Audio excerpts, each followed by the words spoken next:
so now we're gonna go over 2 more escapes.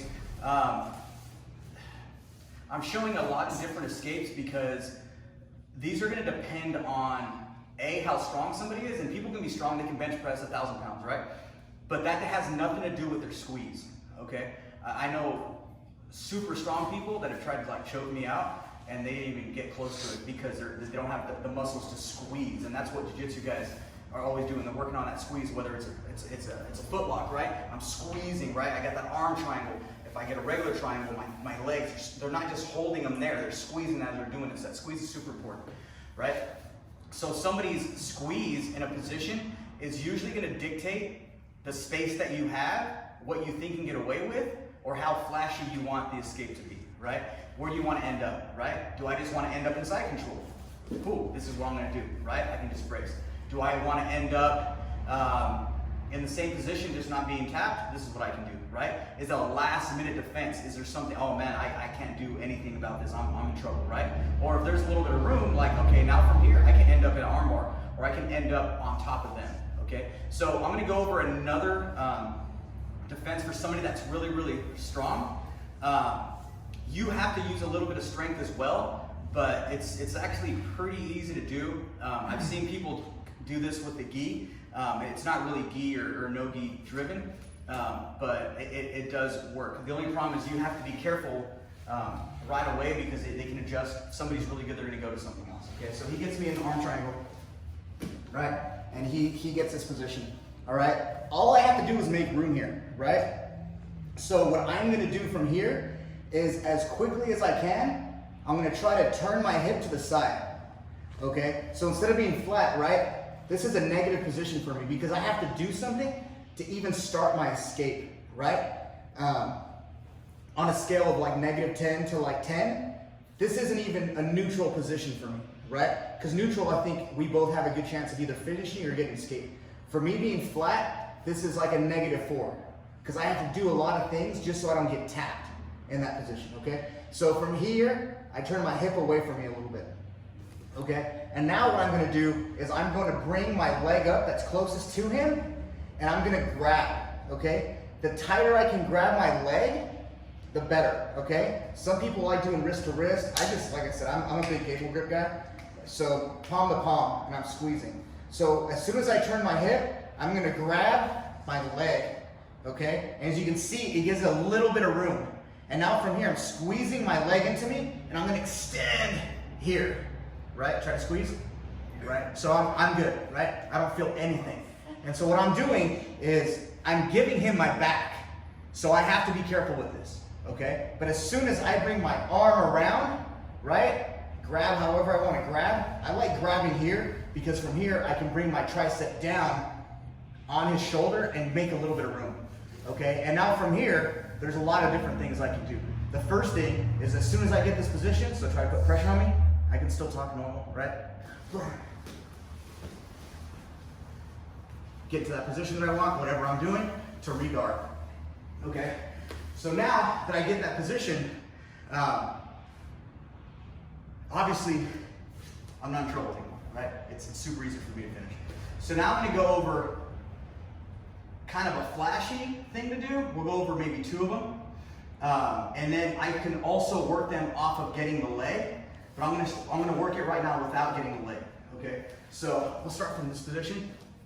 Okay, so if he gives me room, right, and where he doesn't really get it tight right away, I'm going to try to keep my thumb inside his elbow, okay? So he starts going for this, and I feel his face, I'm like here, I'm like, okay, I'm good. So as soon as I get this position, he tries to get that arm triangle on me, I can hold off a little bit, okay? So now, so lay off a little bit.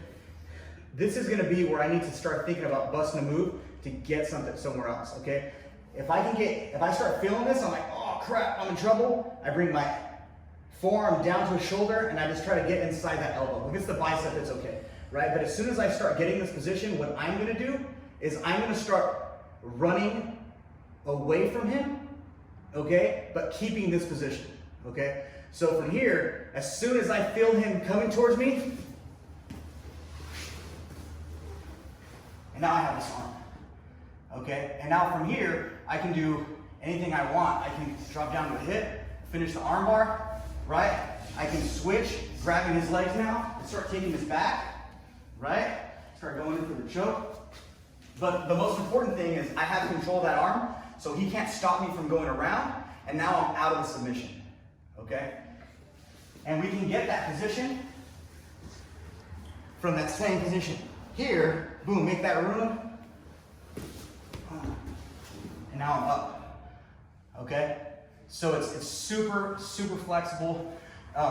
People with super flexible shoulders will still get caught in this, and from here I can do what I want, right? I can even start going for my Kimura grip and start backing him up here, right, to finish. There's a lot of things I can go to his legs from there.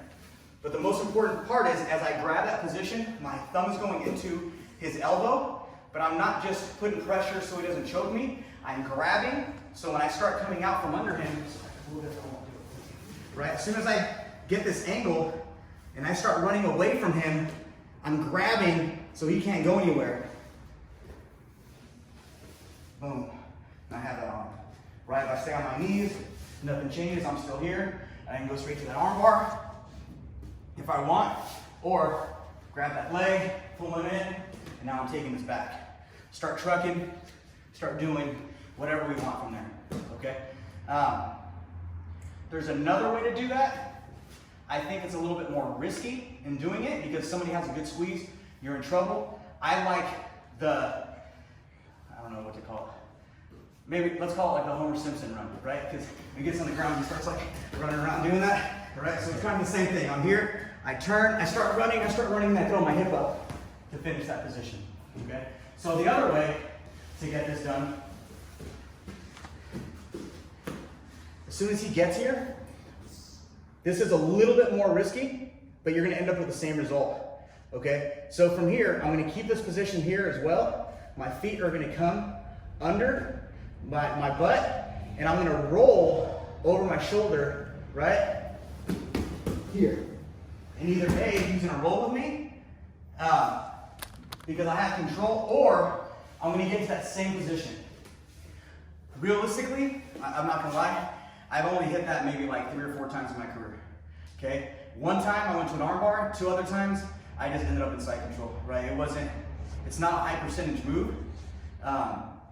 It's flashy, right? And if somebody's giving you the right pressure down, if they're putting a lot of pressure down on my head, this way, it's gonna be easier for me to get this position and roll over just like that, right? Over my shoulder, there. The problem is, depends on the squeeze. If the guy's squeeze is that good, I might get stuck right there, right? And I'm like, oh man, I can't do something. And now it's a fight for me to get my head out to keep that arm, right, to get to that position.